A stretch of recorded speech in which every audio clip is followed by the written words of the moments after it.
Hey guys, and welcome to AJ's vlog. Today we are here with the father of MTB racing, Mr. Gary Fisher, and he's going to be sharing some tips with us on how to become better mountain bikers. So Gary, you've been mountain biking for how many years now? Well, since I think 74 was when I really started to get into it. Wow. Okay, I was born in 76, so... Right. Older than that. I mean, I've been doing it longer than you've been alive. Okay.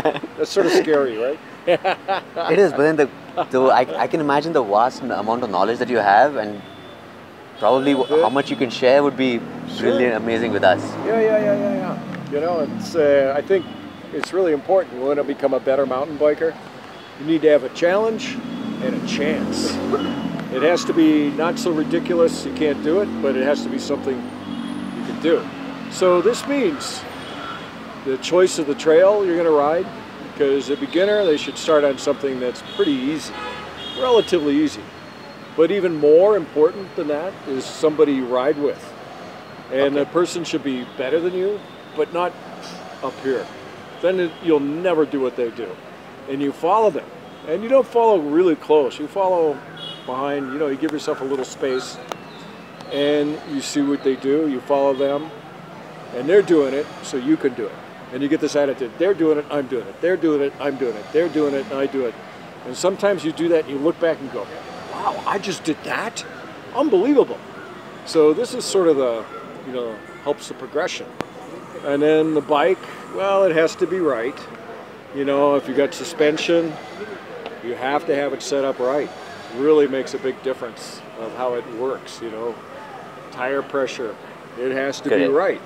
If it's too high, you're going to bounce all over the place. Yes. If it's too low, the tire sort of folds over on itself when you go into corners, and sometimes it'll rim pinch. A big rock could go over it, and it'll give you a flat. But today, there's more and more tires that can take more of that crushing. Yes. And there's the tubeless system too, which is, a little difficult to set up. But it's amazing how it works. Once it's done, yes. Once it's done right, you have the fluid in there and it stops the leaks. It's sort of a miracle. It's amazing. So, you get your setup right. And of course your saddle height, it's got to be right. And usually it's so when the pedal's all the way at the bottom, you've got about a 15-degree bend in your leg. You don't want to have it too straight. You make it too straight, your kneecap hits the back of your knee. And you'll get sore knees really fast. If you're pedaling and your hips are moving back and forth in the saddle, oh man, you're gonna get a terrible saddle sore. Don't do that. If it's too low, you can't put out the power. You can't really put out the power in, especially climbing or something like that. Okay. And then of course, where the handlebars are. If it's too low, you feel like you're going over the bars every time you go down a steep hill. If it's too high, you can't climb that well. There's too much weight on the rear wheel, the front end will come up too easy, and you can't, it's a thing, you pull on the bike a little bit. You pull on the bars every time you do the stroke. And if you ever do a pull-up, the first part's easy. The hard part is the last part. Yes. So it's this thing like racers like to have it pretty stretched out. You look at the cross-country racers, they're stretched out, the bars are really low, and they're super flexible. They get, back over the rear wheel and everything.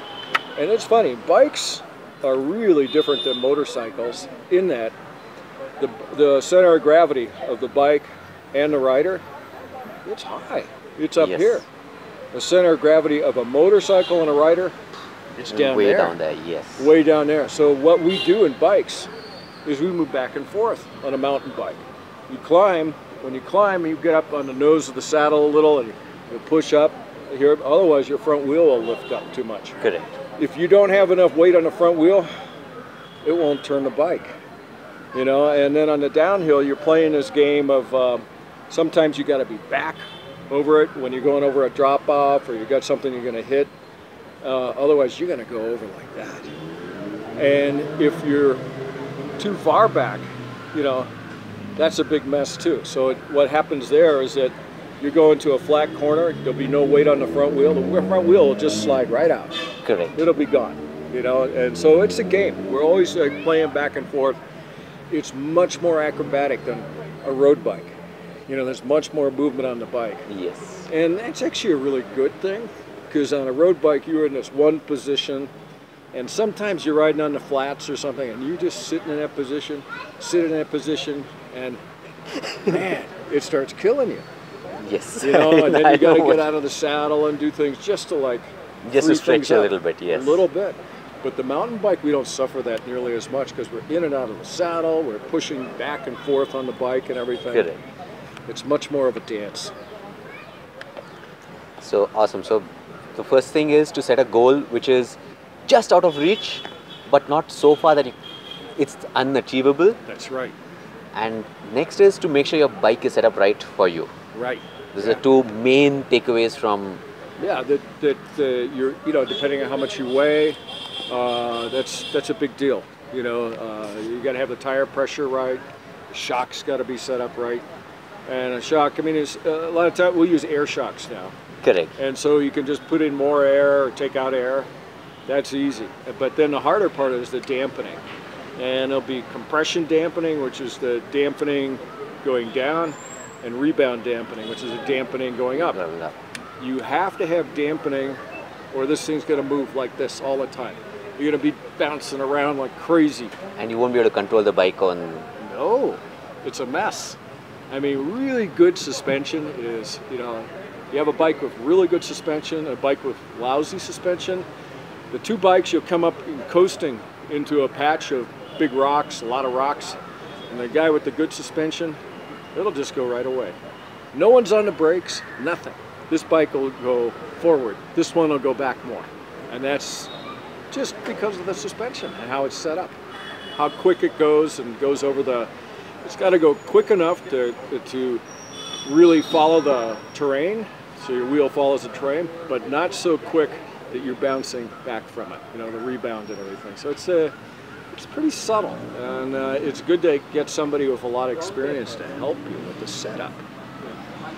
So I think that's something which we'll have to look forward to over here. Hopefully, there'll be a lot more people who are interested in this, thanks to your. Well, we're setting up a training center. Oh, awesome! Where is it? Well, in Delhi right now, New Delhi, at the moment. But we'll spread that around because that's the bike is only as good as the last wrench that touched it. True. So we want to train people and so they learn how to work on bikes. It's a real specialty, and we have some really great people, some fantastic mechanics. Awesome. So I want to thank you first. Always, my friend. So that's it with Mr. Gary Fisher, and I hope you like this video. If you did, don't forget to hit the subscribe button and do share with your friends. So until next time, safe ride everyone. Hey, ride and smile, everybody. Riding a bike, riding a mountain bike, that's about as happy as you can be. Thank you. Thank you, Always, sir. my friend.